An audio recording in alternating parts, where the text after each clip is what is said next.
Local law enforcement say stolen guns can often end up in violent crimes. We told you yesterday that 4 guns were taken from vehicles in Ashland after 3 people broke into more than a dozen cars. I spoke with local law enforcement today about how these stolen guns then get used.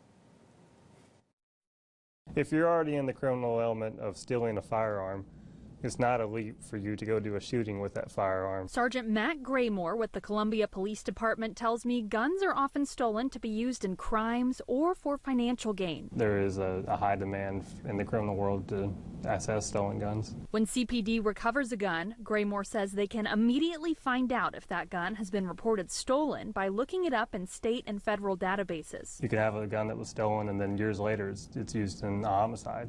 Or you can have a gun stolen that shows up at a pawn shop. If they know very little about what they've got or have trouble answering simple questions about the firearm, then it's suspicious, and generally speaking, we'll just pass on it. Dan Trim owns Tiger Pawn and says his shop usually goes through about 30 to 40 guns a week.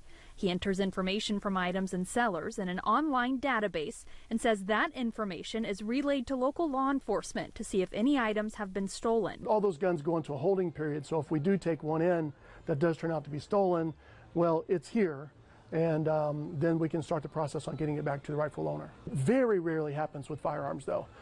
That's a federal offense, and most firearms go to a black market or they're sold on the street. A CPD spokesperson tells me the department received almost 170 reports of stolen guns in 2022, with 100 of those being stolen from vehicles. Both numbers are up from 2021.